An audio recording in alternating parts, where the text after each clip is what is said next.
Welcome back to the Crochet Creatives with my friends at yarnspirations.com. I'm your host Mikey. Today we're going to do the waffle stitch.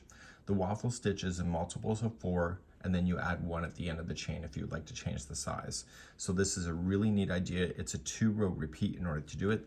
The other side has no waffle. It is completely almost flat, and this side here is where everything is, all the fun begins. So we're going to start, and we're going to do our multiples of 4, 4, 4, then add 1 at the end of the chain, and then we're good to go for the balance. We're going to notice on here when you have an edge, the edge pieces on both sides are kind of standing alone from each other, and everything else is staying within sequence across.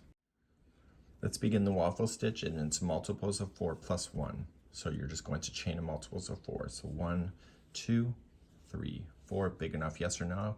If it's not, keep on going. So we have 1, 2, 3, 4. And 1, 2, 3, 4, 1, 2, 3, 4.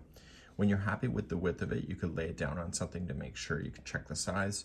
You could do a full-size blanket with this pattern. It actually will go pretty quick. Make sure then you add 1 extra chain for the balance. And now we're going to begin row number 1. Let's begin row number 1 by going to the 4th chain from the hook. So you have 1, 2, 3, 4. I always turn it and get the back hump of the chain. If you don't want to, then don't. And then you're just going to double crochet in the 4th chain from the hook. So this skipping of the chain that you just did counts as 1 double crochet. This is number 2. You're just going to move along your chain and apply 1 double crochet in every chain across. And I'll see at the end of the chain, this is row number 1. Once you get all the way to the end, you're just going to turn your work, and we're going to begin row number 2 and 3, which will be the repeat for this pattern. So row number 2 I'm about to start is the right side of the project. So when you're using this, this is the side that people will see. You're going to chain 3, which will count as your first double crochet, and it will be the first one that it's sitting above. And so everything's in sets of 4 going forward, and you'll see that happening here. So starting in the very next one here, you're going to go around the post and do a front post double crochet. So stay on the front side. And now the next 3, and that counts as the stitch that it's sitting in front of, so it counts as this one. So the next 3 here are going to be back post double crochet. So just wrap the hook and come from the back, stay to the back, and you're just grabbing it around the posts. Here in the channel we have descriptions for back posts and front posts if you need specific videos for that. So you're just going to stay on the back post for 3 stitches all together.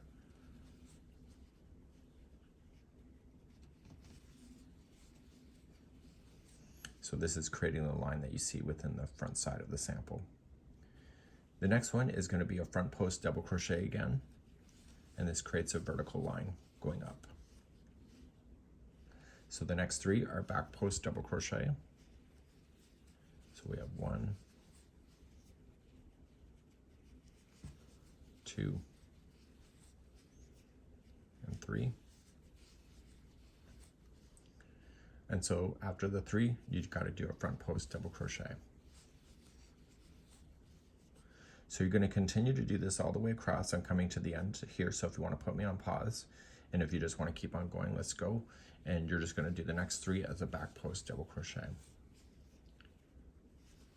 And by the time you get to the other side, which I'm about to do, after you put these 3 in, there should be always 2 stitches left, which is right here. So the next one has to be a front post double crochet, and then the one is an edge piece. Don't go into a space, go right into the chain and just double crochet. So the edging is kind of standing alone from this pattern, so that everything is just floating in between, if you see it from this perspective. Let's turn our work and do row number 3.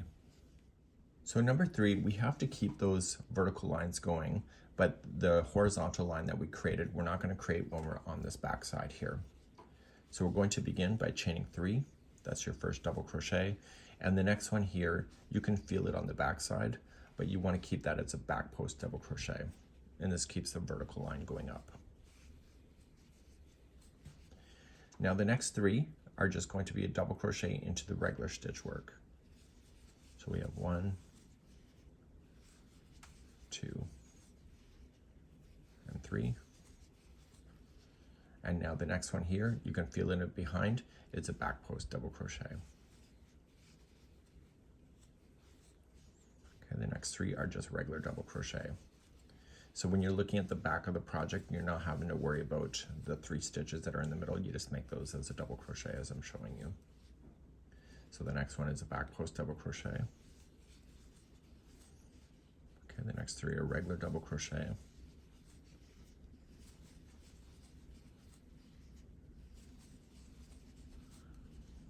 And then you got 2 stitches left. The next one is a back post double crochet.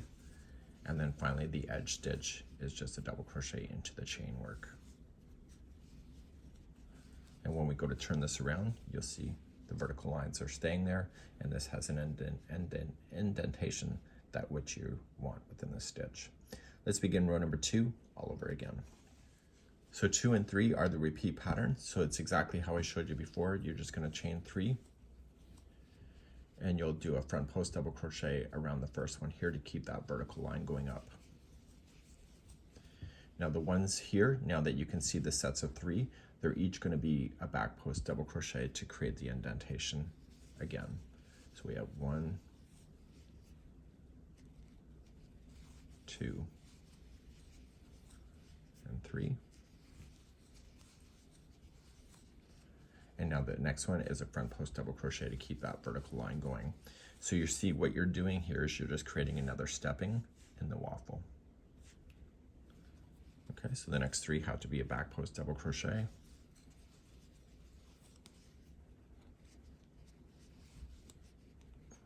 So if you understand it, the front side that you're looking at right now is whenever you're playing with the posts for everything. So you're either on the front or the back. It's not till you turn it around and do the back side, is that you're just ignoring the stitches in between the posts and just making those as a regular flat stitch. So coming near to the end, you're just maintaining that vertical, and then the outside one is just a double crochet. So when you turn your work, you're going to chain 3. You keep your back posts there to keep the vertical lines going up, and then the ones in the middle are regular double crochets. And you keep doing this over and over, rows number 2 and 3, until you're happy. And I would end, if it were me and I were you, I would end on row number 3 in order to have the balance to make it look like the beginning, just like this. This is the waffle stitch. Hopefully you enjoyed, and please let me know in the comments.